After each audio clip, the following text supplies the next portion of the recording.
ናይ ድንኳን ቤት ኣብ ቤት ግሽነተይ ስርዓታትካ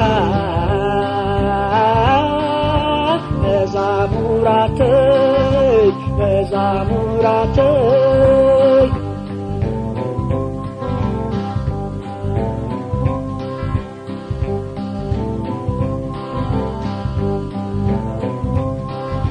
ወጋሕታ ኮይኑ ዓይኒ ምስከፈተ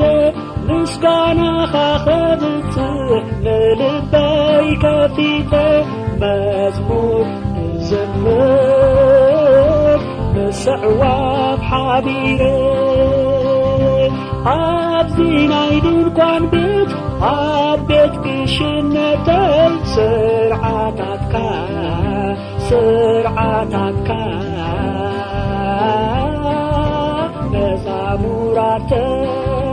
መዛሙራተይ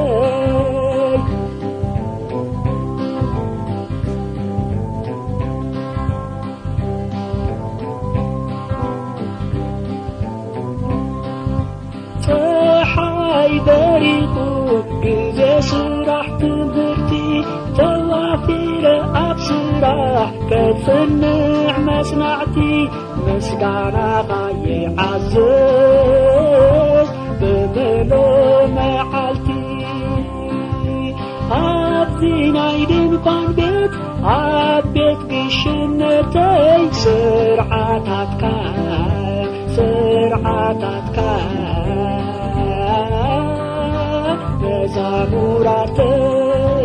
መዛሙራተይ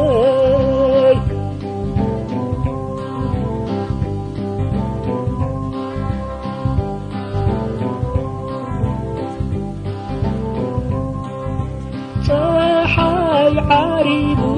ዓይኒ ምስ ሓዘ ናብ ቤተይ ክምለስ ዝሓስኩ ሒዘ ኣብ ቅድሜኻ እንበርከኽ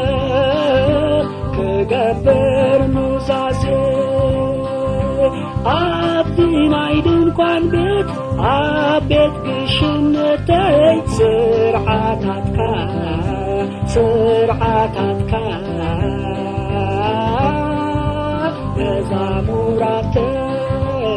መዛሙራተይ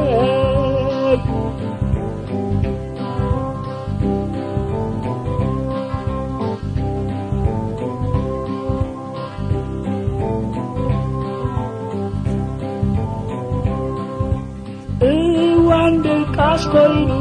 ብሰላም ክድምሰስ ንቑሕ ሓላውሎኒ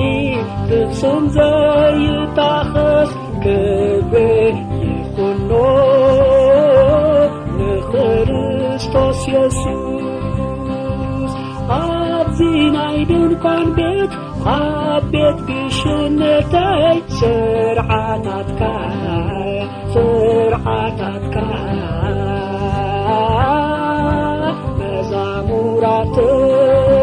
መዛሙራተይ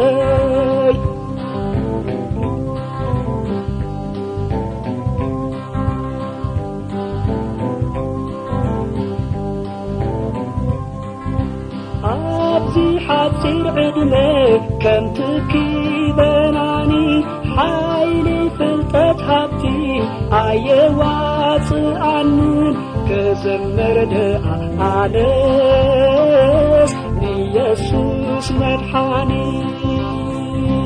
ኣብዚ ናይ ድንኳን ቤት ኣብ ቤት ግሽነተይ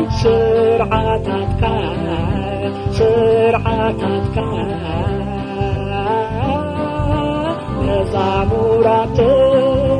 መዛሙራተይ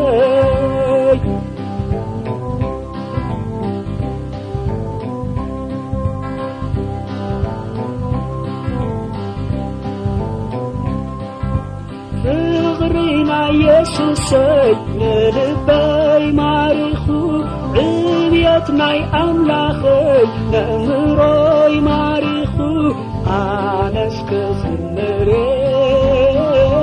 ተመሲጠለኹ ኣብዚ ናይ ድንኳን ቤት ኣብ ቤት ግሽነት ስርዓታትካ